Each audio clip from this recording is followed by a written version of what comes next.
भीख मांगते एक है, हम सब एक है। नमस्कार, मैं हूं मुस्कान और आप देख रहे हैं रिपोर्ट भारत। तो अभी आपने मेरे पीछे देखा होगा कि कैसे दिया कुमारी के हाय हाय के नारे लग रहे हैं। अब आप पूछेंगे कि ये क्यों लग रहे हैं, तो हम आपको बता दें कि राजस्थान, जो आप मेरे पीछे ये बोर्ड देख पा रहे हैं, अखिल राजस्थान महिला एवं बाल विकास संयुक्त कर्मचारी संघ का, ये नारे इनकी जो औरतें हैं जो यहाँ पे काम करती हैं आंगनबाड़ी में, उन्होंने लगाए हैं। कहने को तो ये भी सरकारी कर्मचारी है, लेकिन इनकी जो कुछ मांगे हैं वो सरकार से ये है कि इनको परमानेंट किया जाए और इनका वेतन जो सिर्फ नाम बराबर इनको दिया जाता है वो बढ़ाया जाए। ये महिलाएं 8 जनवरी से प्रदर्शन पर बैठी हैं, लेकिन इनसे मिलने ना तो अभी तक उप मुख्यमंत्री दिया कुमारी जी आई, ना भजन लाल जी, ना ही कोई विभागीय मंत्री आया। और जब आज मैंने को अभी पता चला, जब मैंने प्रदेश अध्यक्ष के यहाँ से बात की कि अब तक उनकी मुलाकात जब दिया कुमारी जी से हुई तो उन्होंने भी इनको कोई खास जवाब नहीं दिया। उन्होंने कहा कि वो बजट में कोशिश करेंगे कि इनकी मांगे पूरी कर दी जाए। लेकिन सवाल ये है कि आखिर सरकारी नौकरियों में भी जो इतना ये विभाजन, या फिर हम कहें कि जो इतना ज़्यादा डिफरेंस देखने को क्यों मिलता है? क्यों सरकारी स्कूल की जो टीचर्स हैं उनका इतना ज़्यादा वेतन है और इनका जो ये 24 घंटे काम कर रही हैं, इतनी ज़्यादा जो सेवाएं दे रही हैं, उसके बावजूद इनका वेतन जो सरकार है वो बढ़ाने को तैयार नहीं है। सरकारें बदलती हैं, आश्वासन देती हैं, लेकिन इनकी सुविधाएं आज तक कभी हो नहीं पाई हैं। इसी को लेकर आज नौबत ये आ गई कि इन्होंने एक जो अभियान चला रखा है भीख मांगने का, आप इनके हाथ में देख भी पा रहे होंगे, एक कटोरा लेके जो है जा रही हैं। आइए बात करते हैं महिलाओं से और इन्हीं से जानते हैं कि इनकी जो परेशानियां हैं, इनकी जो मांगे हैं वो क्या है, और आखिर ये जो कटोरा लेने की नौबत जो सरकार के होते हुए आई है वो क्यों आई है। आप लोग 8 जनवरी से प्रदर्शन पे हैं, तो मैं ये जानना चाह रही हूँ कि आप जो प्रदर्शन कर रहे हैं, आपकी क्या मांगे हैं जो आप प्रदर्शन कर रहे हैं इस वक्त? जी, हम 8 तारीख से लगातार धरने पे बैठे हुए हैं। आज हमारे को लगभग 6ठा दिन है धरने पे बैठे हुए हैं। अभी तक हमारी सूद लेने कोई नहीं आया था। आज मंत्री जी से हमारी मुलाकात वार्ता हुई है, लेकिन वो भी ज़बरदस्ती ऑफिस वालों ने ज़बरदस्ती करवाई है, लेकिन हम उन वार्ता से संतुष्ट नहीं हैं। हमारी मांगे यही है कि हम पिछले 40 सालों से काम करते हुए आ रहे हैं, तो हम यही चाहते हैं कि हमें नियमितीकरण किया जाए और जब तक नियमित नहीं किया जाए हमें न्यूनतम वेतन दिया जाए। इतना सम्मान तो हमें मिलना ही चाहिए, क्योंकि एक सरकार से लेके, सरकार को वोट से लेके, वोटिंग से लेके, जब बच्चा माँ के पेट में होता है तब से लेके पूरे जो राष्ट्र को सशक्तिकरण बनाने का काम है जो एक आंगनवाड़ी कार्यकर्ता करती है, तो उसको तो इतना सा हक तो सम्मान तो देना ही चाहिए। अगर सरकार इतना सम्मान नहीं दे सके तो फिर महिला के सम्मान के ऊपर कोई बात करनी नहीं चाहिए सरकार को। तो दिया कुमारी अगर अभी हर जगह मिलने जाती रहती है, लेकिन अब तक आपसे मिलने वो अभी तक भी हैं? नहीं मैडम, हद तो वहाँ हो गई कि जहाँ हम अभी वार्ता के लिए लेके गए तो वहाँ बोल रहे कि मेरे को तो पता ही नहीं आप वहाँ बैठे हो, तो ये तो बहुत हद हो गई। 6 दिन से हमारी बहनें यहाँ ठंड में इतनी कड़ा, तो थोड़ा बहुत दुख हुआ कि भाई 6 दिन से बैठे हैं, इनको पता ही नहीं है। हमारी मांगे तो जो 8 सूत्रीय मांग पत्र था वो आज हमने हमारी मंत्री जी को दिया है, और मंत्री जी ने जो वार्ता की हमारे साथ उससे हम लोग संतुष्ट नहीं हैं। हमें इन मंत्री जी से बहुत उम्मीद थी कि ये मंत्री जी जब आएंगी, सत्ता में आएंगे, तो हमारी बहुत सारी मांगों को लेके, एक महिला है, महिला का दर्द समझेंगी और हमारी मांगों का मुद्दा उठा के उनको पूरा करेंगी। हमारी मंत्री जी जो दिया कुमारी जी है, हमारे विभाग की भी मंत्री है और उप मुख्यमंत्री भी है। इसी उम्मीद के साथ हम आज उनके पास गए थे। जो वार्ता हुई वो आश्वासन पूर्ण वार्ता नहीं है। हमारा जो न्यूनतम वेतन है वो हमारी डिमांड है। हमें जो भी दिया जा रहा है मानदेय 9,500 रुपये, उसमें घर नहीं चलते। कार्यकर्ता को 9,500 है और सहायिका को 5,500 दिए जा रहे हैं, उससे महिलाओं का घर नहीं चलते। कई महिलाएं हमारी ऐसी जो इसी पे डिपेंड है, लेकिन उसमें पूर्ति नहीं होती है। हम ये चाहते हैं कि केंद्र सरकार, जो सुप्रीम कोर्ट ने आदेश दिए थे कि 18,000 रुपये न्यूनतम मजदूरी है, उसको दिया जाए। इस हिसाब से भी हमें अगर मानदेय दिया जाता है न्यूनतम मजदूरी के हिसाब से भी, तो भी हम हमारा काम चलाएंगे, लेकिन जब तक नियमित नहीं किया जाता हमें न्यूनतम मजदूरी सरकार की दी जाए, हम ये चाहते हैं। आप अभी मंत्री जी से वार्ता करके आई हैं, तो क्या आप संतुष्ट नहीं है? उन्होंने आपकी मांगों को लेके क्या बात कही? आपकी तबीयत इतनी ज़्यादा बिगड़ गई? उनका कोई सकारात्मक रुख नहीं है हमारी मांगों को लेके और ना ही हमारे को लेके। मंत्री महोदया को ये पता नहीं है कि हम 8 तारीख से यहाँ बैठे हुए धरने पे। मंत्री जी कह रही कि मेरी तो नॉलेज में ही नहीं है कि आप कहाँ बैठे हो। उससे पहले हमने ये कहा कि मैडम हमारी ये मांग है जो आप पूरी करोगे, आपके घोषणा पत्र में युवा था बोले हमने घोषणा की थी, हमने ये नहीं कहा था कि हमारी सरकार बनते ही आपकी मांग पूरी कर दी जाएगी। मतलब आराम से मांग पूरी करेंगी जब तक उनकी सरकार रहेगी।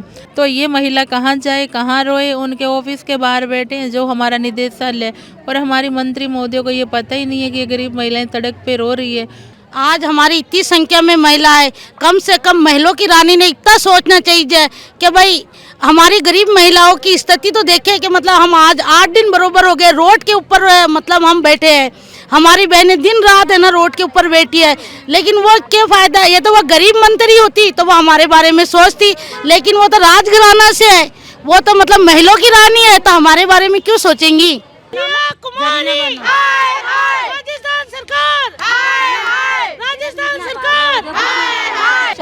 महिला का शोषण कर रही है।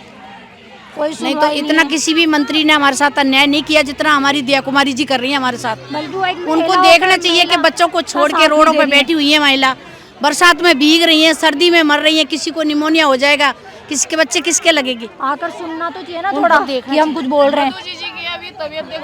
वो महलों में रही है, उनको दुख का अंदाजा नहीं है, लेकिन हमारी महिलाओं का दुख भी तो देखें वो आके। मैडम आज तो हमको खाने को दे रहे हैं, हमारे थोड़े बहुत हाथ पैर चल रहे हैं, लेकिन कल हमारे टूटेंगे तो हमारा कोई सहारा नहीं है। बेटे बहू भी कहेंगे जब तो पैसे में घमंड में रहती है आप खाओ। तो सरकार हमारे पिछला कुछ नहीं सोच रही, बुढ़ापे में क्या करेंगे हम। ₹1,00,000 सैलरी मिलती है ना टीचरों को, उनके काम नहीं है, उनके काम नहीं है, उनके लोकेशन नहीं है, उनके कोई मोबाइल में कैप्चर फोटो नहीं है। और हमारे 8-8, 9-9 हज़ार रुपए देते हैं ना, उनकी कैप्चर फोटो होती है, मोबाइलों में लोकेशन होती है, और दिन भर लगे रहो उसमें। सारा दिन काम करती हैं और 24 घंटा जब भी फोन करते हैं, जब रिपोर्ट देनी पड़ती है हमको, 24 घंटा रहते हैं हमारे। हाँ जी, आपकी क्या मांगे हैं और क्या दिक्कत परेशानी, आपको सरकार से इतना गुस्सा क्यों है? सरकार से अभी हमारी वार्ता हुई है और दिया कुमारी बहनों को ये भी नहीं पता है कि हम यहाँ बैठे हैं।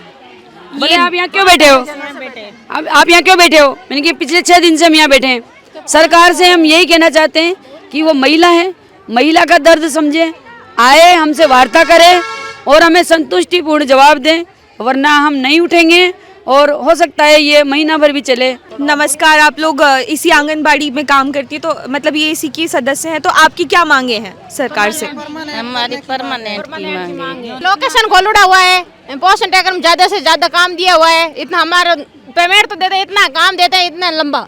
आंगनवाड़ी पर कैप्चर करो और मानदेय वितरण करो, OTP लो, तो स्कूलों में तो क्यों नहीं होता है? और सर्दियों की छुट्टियां, गर्मियों की छुट्टियां स्कूलों में मिले, हमारी आंगनवाड़ी पर क्यों नहीं मिले? 3 साल से 6 साल के छोटे छोटे बच्चे होते हैं और 10-15 साल के बच्चों को सबको सर्दी की छुट्टी मिलती है, उसको सर्दी नहीं लगती। 24 घंटे काम करते हैं हम, इतने से रोटी मानदेय क्या देते? 21 विभाग है, हर कोई विभाग हमारे ऊपर काम थोप देता है। BDO साहब है, तहसीलदार साहब है, STM साहब है, भीड़ जुटानी होती है। जब आंगनवाड़ी कार्यकर्ता आओ, सहायिका आओ, यूनिफॉर्म पहन के मत आओ, हमारे से भीड़ करवाता है, हमको किराया नहीं लगता है।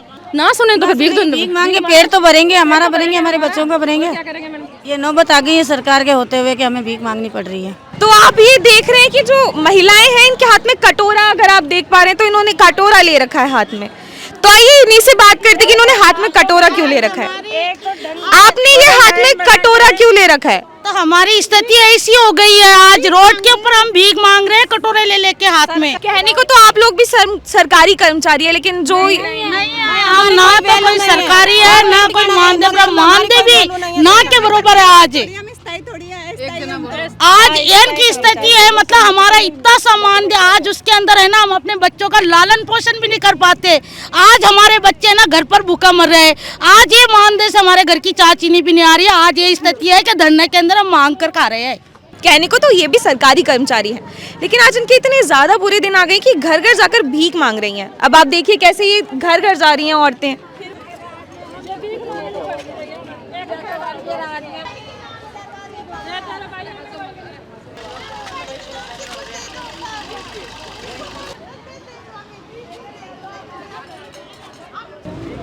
आंगनबाड़ी के नाम से तो देखा आपने कैसे महिलाएं जो हैं अधिकारियों के पास अब अंदर जा रही हैं और उनसे जाके जो ये अपना अभियान है उसको जारी रख रही हैं।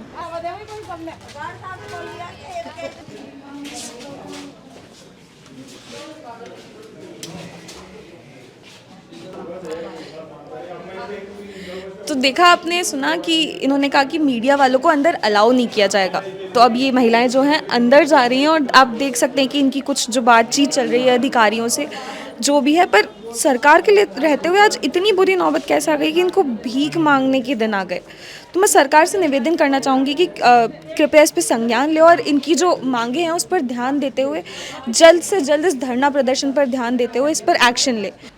नहीं, बड़े बड़े आदमियों को बच्चे तो अच्छे स्कूलों में पढ़ते हैं, हमारे स्कूल सरकारी श्रम नहीं आता है इनको।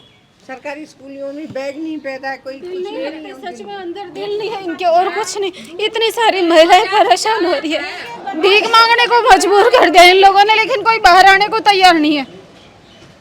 बहुत नाइंसाफी है महिलाओं के साथ में। अभी भी जब सरकार जगी है ना, तो ये सारी महिलाओं की गलती है हमारी कि हम लोग इनको सपोर्ट कर रहे हैं। सब काम बंद कर दो, कोई काम नहीं करना है। कोई तरीका हुआ, हम भी किसी की बहन बेटी है, हमारा भी मान सम्मान है, ऐसे मान सम्मान खो के थोड़ा है हम लोग। मान सम्मान कहाँ था? यदि सरकार मतलब ऐसे मान सम्मान का सोचती ना तो कभी हमें रोड पर लाकर खड़ा नहीं करती। हम भी किसी बाप की लाडली बेटी है, ये ऐसे नहीं है कि हम आपके बाप है ना, वैसे हम भी हमारे किसी के बाप की बेटी है। इस तरीके से रोड पर लगे हमें रुला रहे हो, ठीक थोड़े। अब इन महिलाओं की बात इनके ही विभाग में नहीं सुनी जा रही है, तो हम सरकार से तो खैर उम्मीद रहने ही देते हैं। लेकिन मेरा सवाल ये है कि आखिर सरकार क्यों इन आंगनबाड़ी वर्कर्स पे और जो ये छोटे मोटे सरकारी पोस्ट पे जो लोग हैं उन पर ध्यान नहीं देती है। ये भी उतने ही ज़रूरी हैं और सरकार का उतना ही अहम हिस्सा है जितना कि कोई बड़े पद पर बैठे अधिकारी हैं। तो मैं सरकार के जो ये नाकामी का हो या फिर जो ये जो भी कर रही है उस पर सवाल उठाते हुए ये सरकार से पूछना चाहूँगी कि आप लोग आखिर क्यों इनकी सुध नहीं ले रहा। आज इन महिलाओं को प्रदर्शन पे बैठे हुए 6 दिन होते आ रहे हैं, लेकिन आप लोगों ने आके सुध तक नहीं लिया है। तो ये कहाँ तक सही है? क्या ये सरकार का हिस्सा नहीं है या फिर इनके कोई अधिकार नहीं है? जब न्यूनतम शुल्क ही 18,000 रुपये तय कर दिया गया था, जो सरकार खुद इनको तैयार नहीं है देने को, आज ये 10-10 हज़ार रुपये में महिलाएं काम कर रही हैं। इनके भी परिवार है, घर है, जो ये चीज़ें कब सरकार समझेगी और कब जो इनके अधिकार है वो इनको दिए जाएंगे। तो मैं एज अ मीडिया उनसे निवेदन करना चाहूँगी कि कृपया इस पर संज्ञान ले और जो भी इन महिलाओं की मांगे हैं उनको पूरा किया जाए। हम आपको आगे की अपडेट्स देते रहेंगे, बस आप बने रहिए हमारे साथ और देखते रहिए रिपोर्ट भारत। मैं हूँ मुस्कान, कैमरामैन राम के साथ।